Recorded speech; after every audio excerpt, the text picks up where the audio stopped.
Hey everyone, welcome to this week's episode of my podcast, Is Breakfast Included? Today on the show, I sit down with my good friend Tim Craven. Tim is a former front of house / tour manager that I toured with for several years. We've been through some battles together. Currently, he spends 100% of his time in his home studio. I sat down and talked with him via phone, and we talked a little bit about his early days getting his start with NFL Films, what got him into live music, and how he made his way back to being an in-house studio. He told some great stories, some that included both of us, and it was a great conversation. I'm going to let him tell you all about it. Let's check it out. Oh, no worries. It's so funny. It's hilarious when you call me, your name comes up underneath it as your job or whatever. It says guitar tech, awesome. three exclamation points. That goes back. That takes me back. Oh, that's so funny. That's way back. Yeah, I'm like guitar tech, awesome. Yeah, because now you should update his guitar tech. How you doing, man? I'm good. Thanks for taking some time to do this. Yeah, man, for sure. It's been a day. It's been a crazy day. Right on. Well, I'll start off by just having you introduce yourself. Oh, are we going right now? Yeah. Oh no, we don't have to go right now. We can. Okay. Yeah, we can shoot the shit. We can shoot the shit. No, it's cool. My name is Tim Craven, and I've been friends with Bernie for a long time. Touring, doing all sorts of good stuff, touring around the world, saving the planet. Yeah, we tried, right? We tried on several occasions. Well, all right, man. Let's talk a little bit about how you got started. And did you start in the live music industry? No, I didn't. I got my start at years ago in the studio, doing studio stuff, and then I went to Berklee College of Music and studied music production, which was mainly studio stuff. They didn't really have any live music at Berklee, so I did studio stuff until then. I worked at a place, and my first job out of school was at a studio in outside Philadelphia called NFL Films, which is a post-production house that does post-production audio and film. And they do full thing. They do the video film side and they do the audio side. So they had a bunch of studios and had a bunch of editing places, and they transferred film. They did the whole thing, and it's an arm of the National Football League. So we used to do stuff like Inside the NFL and, a bunch of stuff for ESPN and different stuff. Like we would do like Nike commercials. And so it was like a wide range of things. And during the football season, we would mainly do stuff for the NFL. So we would do all their weekly shows, basically, like I said, like Inside the NFL. And then there was like a couple that we did for Fox and a couple that we did for ESPN. And then in the off season, we would do more like film stuff. Like we did some stuff with Spike Lee and 40 Acres and a Mule. And we did a bunch of stuff with advertising, a bunch of commercials and that kind of stuff. And I did that for a while. And then I met this artist. Her name was Patty Larkin, and she was a guitar player and songwriter, just phenomenal songwriter and guitar player from Boston. And I did a record with her, and I went up to her house in Wellfleet, and we spent the summer doing a record that she was doing at the time, and I engineered it, and which is really cool. And when it was done, she asked me to go on the road with her and mix her band live. And I was like, I wouldn't know how to do that if I had to. I was like, I have no idea what that means. I don't even know. I can't even picture it in my head. And she's like, oh, you'll be great. And we're just playing small clubs. It's really no big deal. It's going to be really easy. It's the band that's on the record. You know everybody. And it'll be a lot of fun. It'll be great. And I was like, okay, cool. So I stopped working at NFL Films and went out on the road with her and did her tour, thinking this was going to be, pretty easy. But as it turns out, her tour was opening for Leo Kottke. And our first show was at the Marin Center in Marin County, outside of San Francisco area. And that's a huge, gigantic arena. I mean, at least it was for me at the time. And so that was my first foray into doing live audio engineering, live music.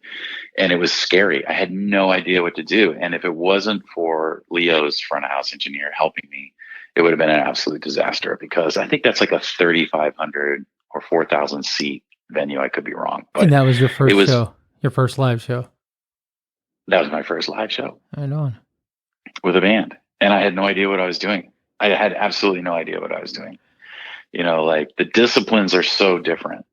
And it's great to know both. I highly recommend, like, to any young audio engineer who's considering which path to take, to do both, because the disciplines are so different. I mean, one is coming from, how do I make things sound great in a completely controlled, safe, acoustically designed environment, and then the other one is how do I make this sound like that, but in complete chaos. Right. So, sonically complete chaos. Yeah. So it really makes you learn how to, just tackle a room. Yeah. You're literally fighting physics, constantly with it. So, well, I do want to get into your live stuff, but I got a couple of questions about the whole NFL Films thing. Yeah, go for it. So that was your first gig right out of college? Yeah. Mm-hmm. Did you just walk in and go, "Hey, I want to apply for a job"? I kind of forced their hand. No, I did. I mean, I did, but I didn't. So Berkeley is this great, rich environment to learn in. It's awesome. It was great. I loved every minute of it, and I highly recommend it. And one of the great things about it is they have this job board where people post, jobs. It's almost like the back of back in the day, in the back of Mix magazine, they had a little marketplace thing where people would be looking for an audio engineer. And this is back when studios hired audio engineers. They don't really do that anymore because everyone's freelance and they just book the studio and they bring their own engineers. But these are staff positions, Yeah. So, I literally got it off of a message board, a little, and when I say message board, I don't mean online. I mean, it was ripped the tab off with the phone number and gave them a call, and ended up talking to the head of the audio department, who was the head engineer, who became kind of my boss for those years that I was there. And he invited me down for an interview, and I did the interview, and I never heard from him again. And so the semester was starting, and I was like, if I'm going to get this gig, I don't want to do this last semester. I had one class left. I had to do final mix project was my class. And, I was like, I never heard back from this guy. I'm going to call him. So I called him and I'm like, hey, what's going on? And he's like, oh, we're still thinking about it. We really liked you. We'd love for you to come down for a second interview. I was like, well, hey, listen, this semester's about to start. So I need to know, if I'm going to get this gig or if I'm not going to get this gig, I'm going to finish out my last class and be done with this thing and go on to whatever's next. Pardon me. And so he's like, well, come down for a second interview. So I came down and I got the gig, and that was it. That's how it happened. And what was the coolest thing you ever did while you were with NFL Films? The coolest thing, I'm sorry, I'm getting over a cold. What'd you say? I said, what was the coolest thing that you ever did while with NFL Films?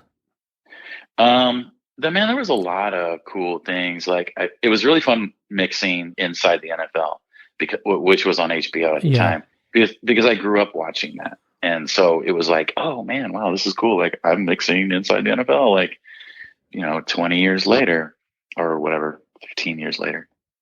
So that was really cool. But, I worked with a bunch of bands. One of my very first gigs was working on a live Slayer tape. It was called Live Intrusion or Incursion, Live Intrusion.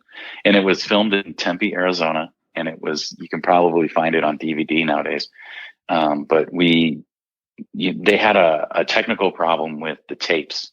So they, not to get too technical, but they, film is recorded at a certain speed, and the audio needs to be recorded at that same speed, which is not the typical speed that audio is recorded at, like in a recording studio. So when they shoot film, it's at 30 frames per second. Audio is usually at that, but they have to pull it down. So they have to record it at 29.97. And because they eventually pull the film down to video speed. So when the film gets transferred to video, it goes from 30 frames to 29.97. So the audio has to be recorded at 29.97 to sync up. Long story short, it didn't happen that way. So my very first gig at NFL Films was working at night and the night shift, resyncing, doing scratch mixes basically of the show. So I was like mixing, doing these mixes of Slayer. And I was dumping those off to DAT, and then they were pulling those down and resyncing them in the edit suite so that they could have something to cut to, that was in sync with the footage. Okay. But what was great about that is the band was listening to the mixes, and they were like, "We really dig these mixes. These sound great."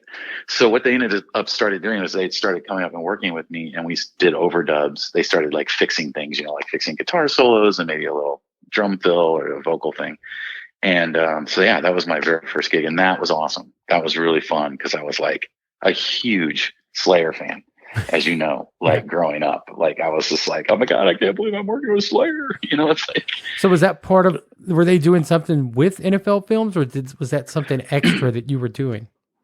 No, it was they hired, so again, in the off season, this was like an incredible post-production suite that was like unheard of on the East Coast. It was like the only things that were similar to it were like in California and Los Angeles that were doing like film stuff, like we had big like film mixing rooms, and we had, huge transfer suites and edit suites and everything. So it was all under one roof.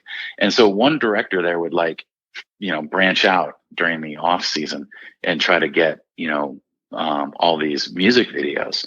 And his name was Phil Tuckett, and he did a bunch of videos like that you and I know of growing up. Like he did the Journey Separate Ways video. He did the Black Crowes Shake Your Moneymaker music video. So he did all these music videos, and then bands would hire him to do full length concert videos. Okay. Because he worked at NFL Films, he would bring it back to NFL Films and do it all in house. And because of that, I was able to work on a bunch of really cool stuff like that. So, well, that's cool, man. I would say that was really cool. We did several of those. Like we did one with Metallica, which was great. We did one with Pearl Jam, which was great. So that was really fun. And the only other thing that was really cool is I got to work on a project with Chuck D, and he was reading his book that he had put out, Fight the Power, which was like in the 90s. And then also I was able to work with Spike Lee on a Nike film, Nike ad campaign, which was really, really cool too. Cool. So Chuck D was actually in the studio with you doing that? Yeah, dude, I got a great stories from that. We could probably have a whole episode on just that. But so Chuck D came in, and of course I was like, I saw it on the schedule and I was like, oh man, put me on that. And it was like a voiceover thing, so it wasn't like anything super sexy, but it was Chuck D, and I'm obviously a huge Public Enemy fan, have been since I was a kid. So I got to spend a couple of days in the studio with Chuck doing this thing, and it was awesome. And I had the book, and I was like really excited about it, and I had read it, and so he knew I was over the couple of days, 3 days that we worked. I was trying not to be a fanboy. Of course, because that's super unprofessional. But through the days and on breaks, we started talking. And he ended up inviting me to the Smoke and Grooves tour, which was in Philly that night at the end of this thing. And it was awesome, dude. I went to the Smoke and Grooves tour. I had like full VIP backstage guest of Chuck D.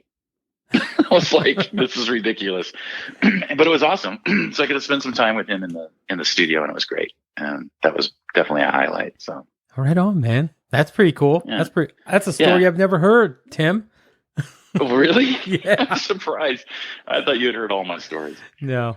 Well, let's get into this first tour. I'm sorry I had to backtrack there for a minute. I just had a few questions. It's all good. So you opened up at this 3,000 person arena, your first ever live gig. How'd you do it? Yeah. I did it with the assistance of Leo's front of house engineer, who I can't remember his name right now, and I should. He's a great engineer, and he's like a pretty big name in live music. But at the time, I just confided in him. I was like, "Look, man, I'm gonna be dead honest with you. Like, I thought we were gonna do like coffee shops. I had no idea we were doing this type of tour." And so I was just like, I didn't do that. I did Patty's record. I was like, I'm a studio guy. I've Did done you think Patty's you were record. going to have a couple of speakers on sticks? I thought we were, stands? well, I'd done some stuff solo with Patty before. So it was like, and I'd like, had a band and done some like coffee house stuff before. And I'm like, this is singer-songwriter stuff. We're not going to do anything major. It's going to be like the Freight and Salvage and, like typical, like smaller venues. And they weren't. I mean, on the small end, we did like, the El Rey Theater and, the House of Blues, on, in Hollywood. That was on the low end of the size venues that we were doing. And both of those rooms have like these massive, like incredible PA systems in there that if you don't know what you're doing, you could you could physically hurt somebody, like, so I was super scared and I leaned on him and he helped me a lot with it. So, we had one console back then. They didn't have digital consoles. And so it was an analog console. And he was, Leo doesn't require a lot of inputs. And so we were on the other side of the desk and he's just like, he helped me dial it up and he's like, we're not going to touch this. This will be your show and I'll be here. And he kind of held my hand, through the whole thing until I got it. I understood, the smartest way to start is with a high pass filter on everything. So you don't, have this low end feedback on everything everywhere. And then, starting to dial in EQ and, how leaning on different things and all your different crutches and things that you do. So it took me, probably a good 2 weeks before I really felt comfortable with it. It's taken me years to even feel comfortable with it, but just to get through that tour, like it was him. And he had, he had a vested interest in it as the opening artist. You don't want this like horrific sounding performance that just like brutalizes your audience. So. Well, I guess after that is what started your live music career. Who did you tour with after that? So from there,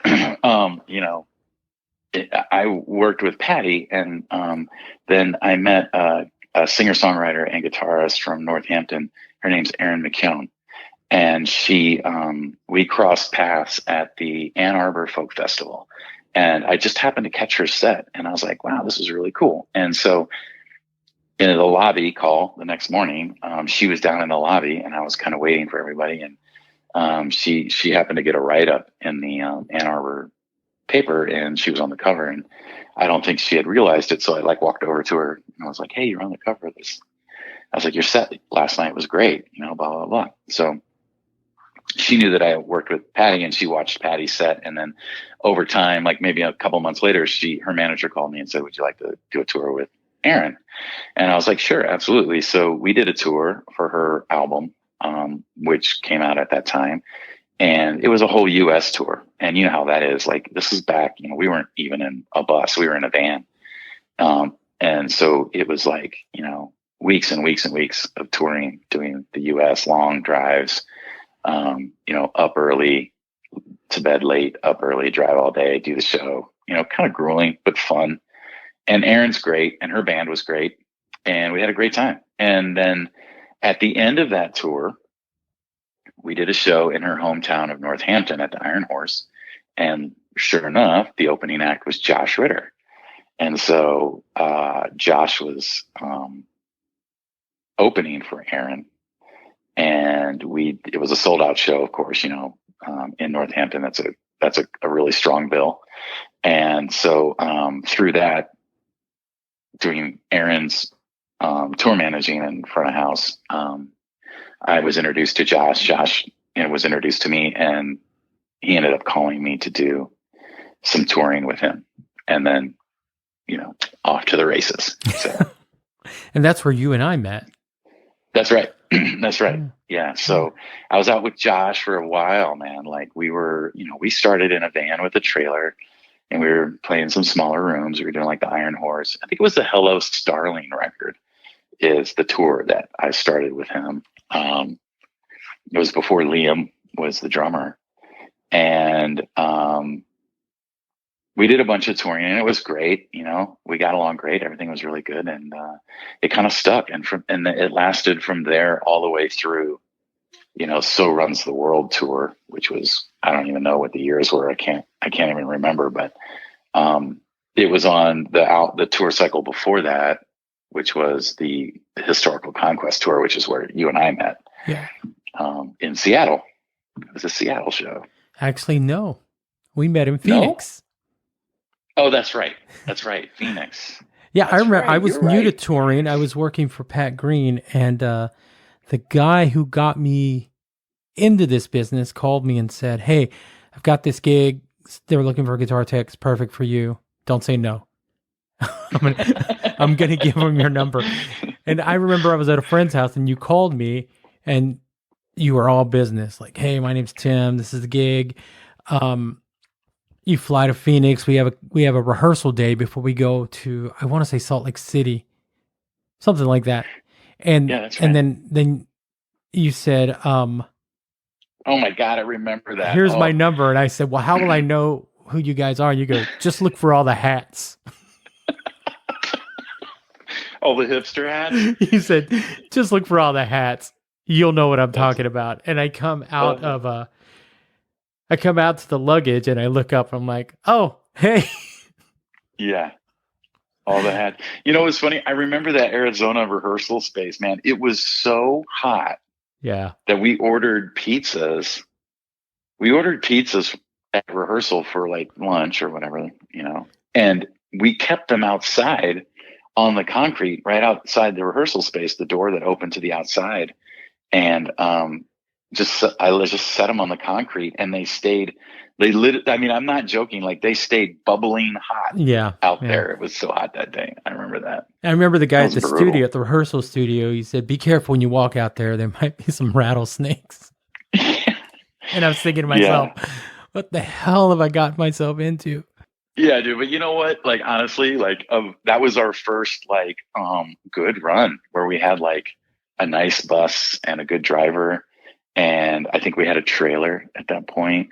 And we actually, I think, if I'm not mistaken, we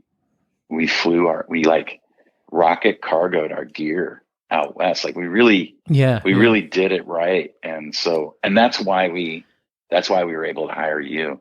I don't even think we had a merch person. Did we have Brian at that point? We had Leo. Oh, Leo. That's right. So we had Leo. We were doing merch, but that was you were like our first hire as crew.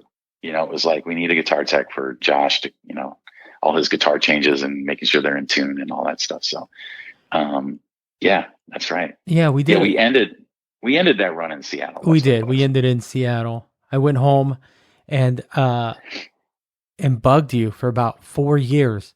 That's, you came through town and I came to see you guys and, you said at the Granada. Yeah. And it was like towards the end of that. And you said, "I think I'm going to be able to bring you out on the next one."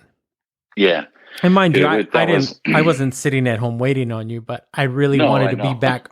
I had such a good time on that tour that I thought I was new. I was really green to touring, but I thought this is what I wanted to be. I wanted to be these guys and I wanted to, yeah, so I kind of held out. It was a good, we had a good thing going there for a while, man. It was like, it was lean, for budget reasons, but it did grow and it did get good. And it was, when we had the right people in the right spots, man, that thing was rolling. It was rolling down the road and it was feeling good. Yeah. We had some good times out there. Yeah. Yeah. So, in the meantime, back in Nashville, flash back to Nashville, when I was off the road with Josh, I was touring with Nashville artists. So when Josh would take a break, I would jump on, tours out of Nashville, and those looked, that was like Sarah Evans, Carolyn Dawn Johnson. I did some Casey Musgraves shows. I toured with Brothers Osborne for a while. So, that was the thing with Josh. Like we would hit it hard, like 6 or 8 weeks, and then we'd take some time off, or he would take some time off and work on a record or, whatever. And then that allowed me to kind of like, sow some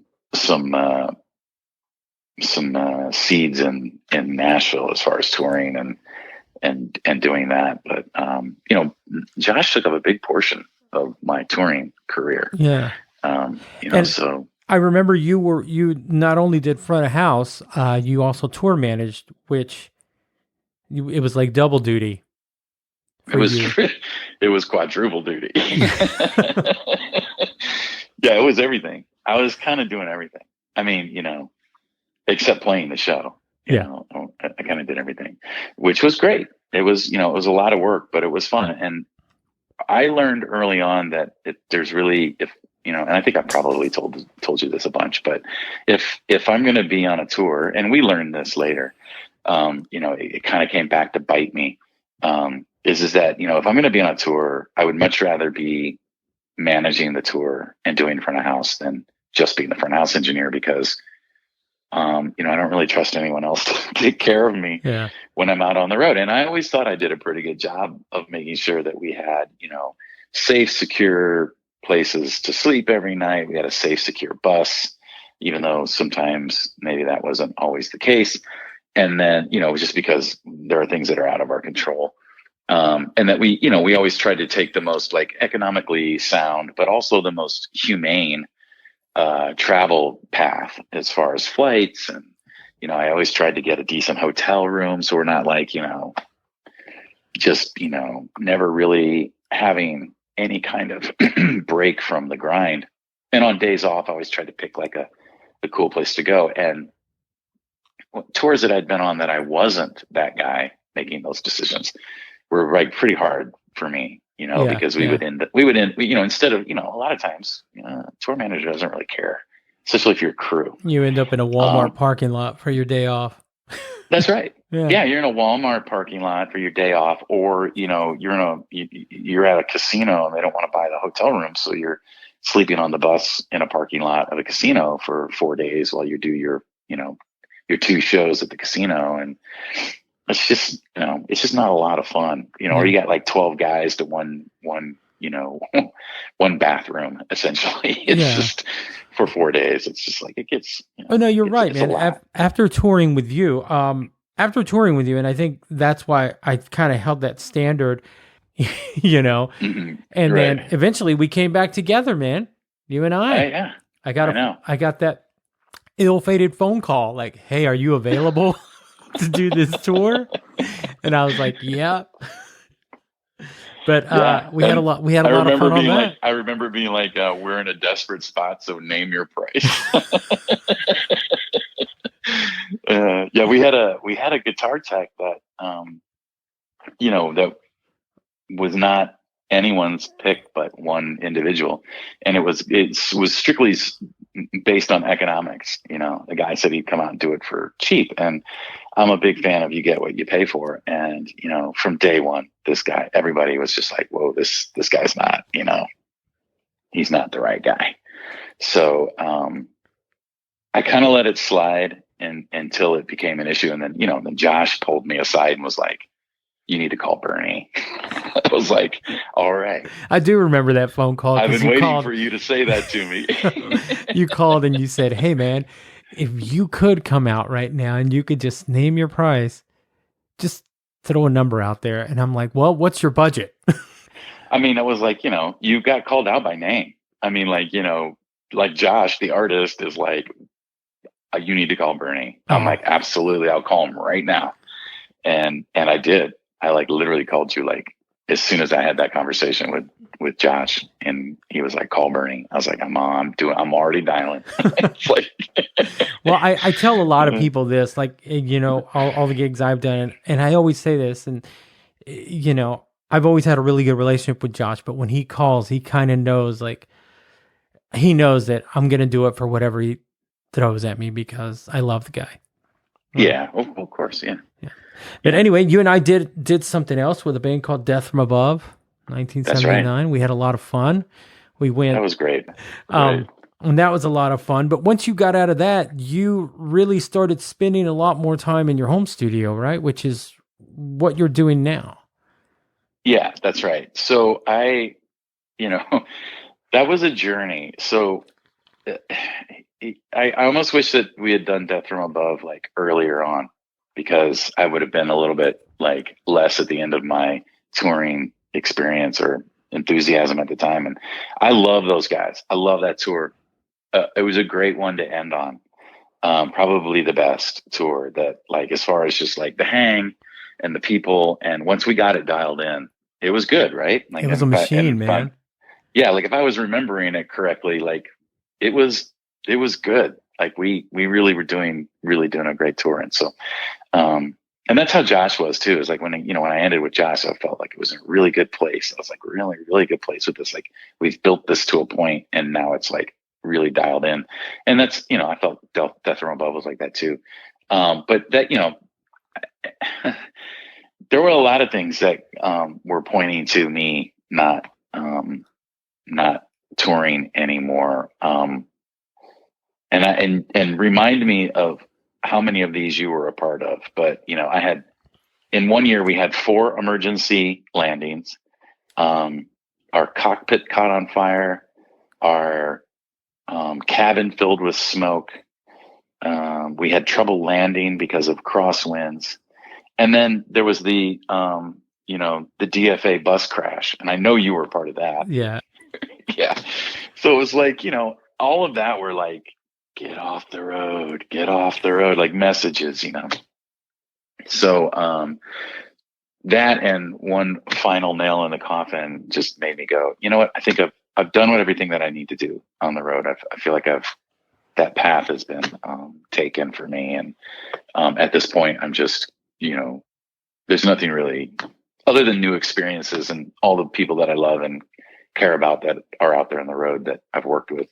There's like, this path has run its course for me. So I got off the road in 2015 and started working out of my studio in Nashville, and doing some live stuff here in town as well. Like, I still do live stuff here in town, but started working in my studio and deciding to like really put my energy into mixing and producing and engineering projects here in town. And I've been fortunate enough to be able to do that pretty well since 2015. So it's been good.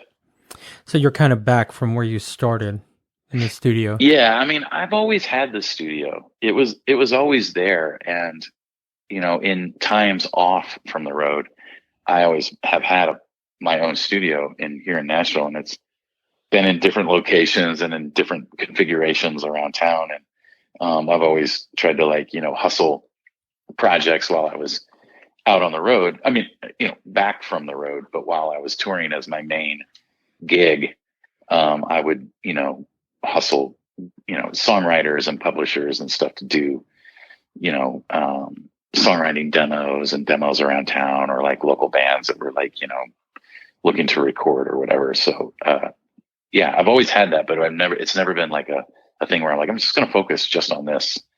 And so I never really knew what it could be, because every time I kind of got on a roll, I'd end up going out of town, getting on a bus or a plane and going somewhere. So it's been good.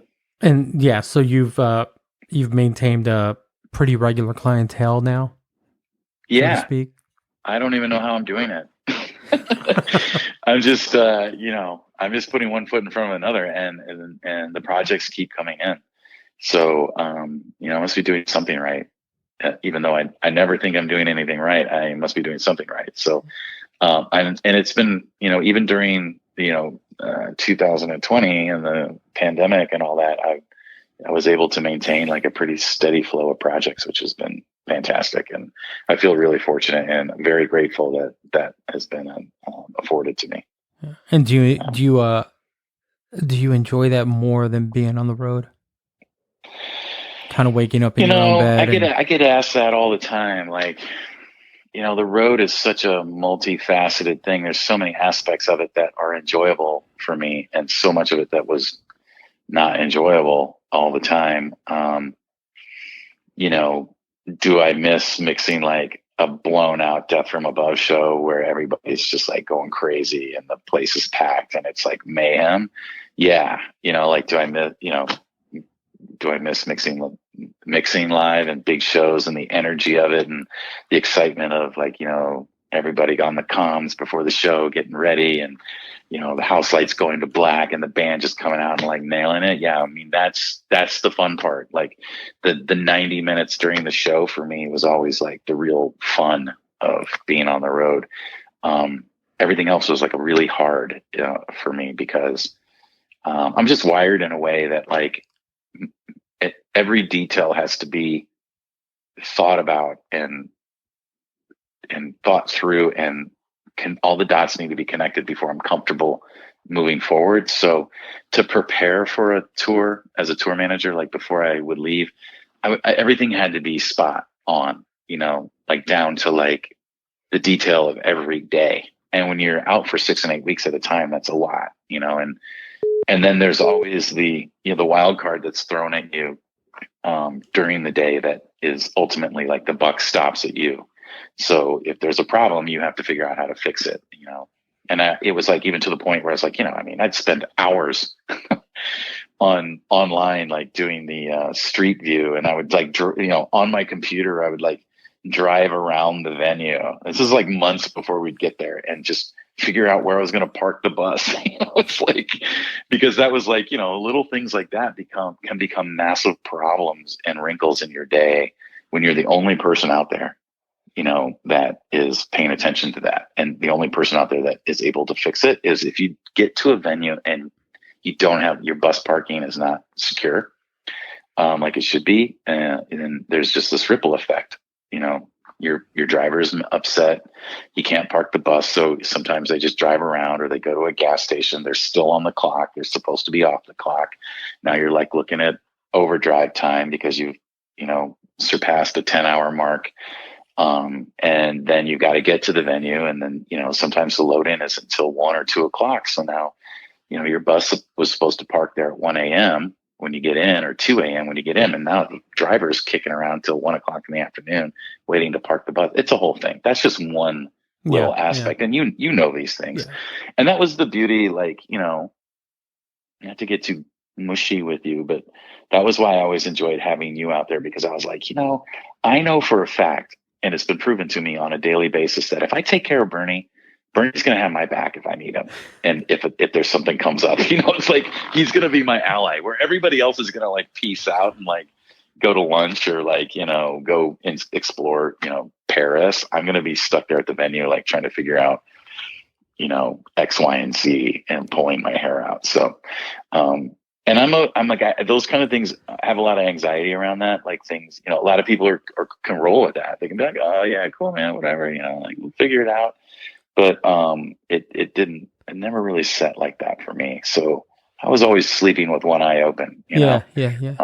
And so it gets tedious after that, Anyway, you mentioned earlier the 4 plane incidents, the bus crash, but what you didn't mention, and there's a couple more things I want to ask you, but you didn't mention the infamous bus on a cliff incident. Were you there for that? I wasn't, but I heard those stories almost weekly. So you'll have to understand that all of this anxiety is why I can't remember who was there, and like some of this feels like a dream, but there's photographs to back this up and that it's real. But we were out with Josh, and we were in a bus with a trailer, which everybody knows that's about 60 feet of like, FU. Big giant. Yeah, FU. That's right. 60 feet of FU coming around the corner. So we're trying to get to this festival, and it's like one of these, free hippie festivals that we did a lot of, folk festival kind of things, where they were loosely put together. I mean, they were all good people, and they were good shows, and they were well done, but, they weren't like, it wasn't like doing, when we were out on the Dave Matthews tour. It wasn't like doing like the fun festival where it was super dialed in,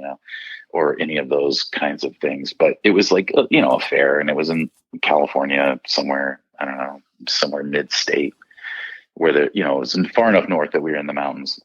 And we got directions. I'm trying to get directions from the promoter, and she gives us these directions, and I'm literally on the phone with her going turn by turn. And she's like, oh yeah, no, yeah, you're right. Turn there, turn here, turn here. So she gets us on this road, and I'm up front with the driver, and I'm talking to her, and I'm like, okay, great. So we're on this road. We'll see you in a little bit. She's like, yeah, you can't miss us. So we keep going on this road, and we keep going up this mountain. And I'm like, we should be at the festival by now, And so probably should have stopped earlier on, but I was like, no, this is right. And our GPS was taking us kind of the right way. And I don't know what happened, but somehow we ended up this mountain.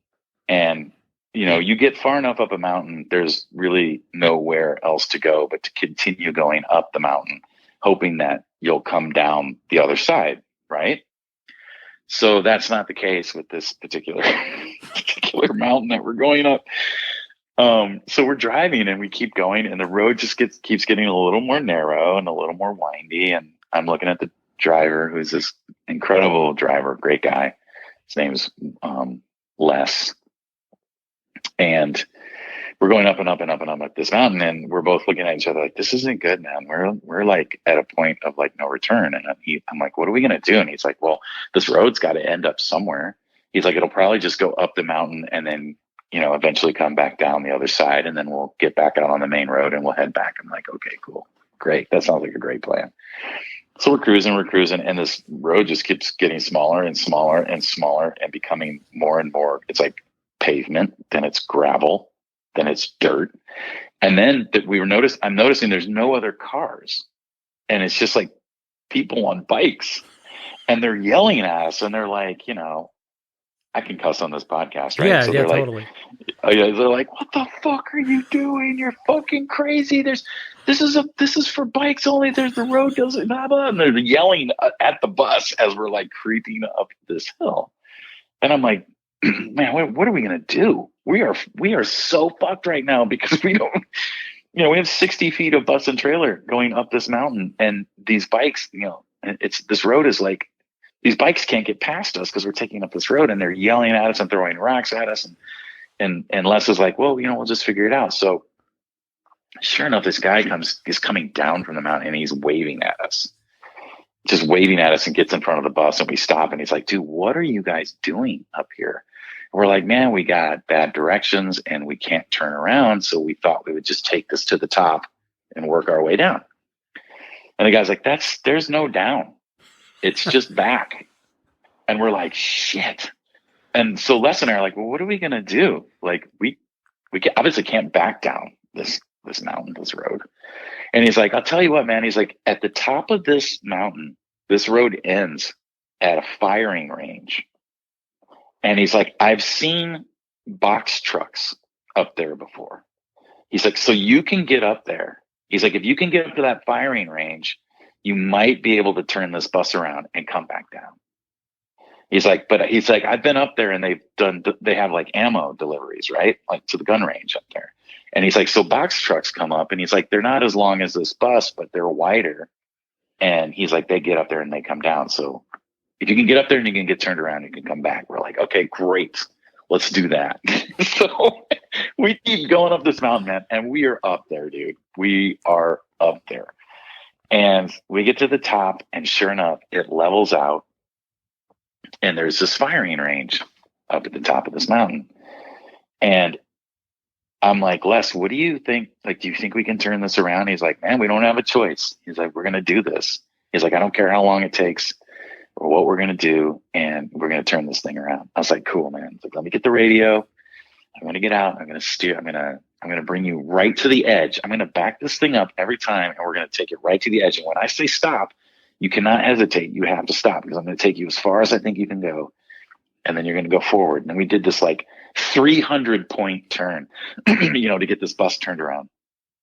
at the top of this mountain, and everybody in the bus, like I just closed the door, the door between the Yeah. front, like halfway up the mountain, I closed the door because I knew we were in a world of shit.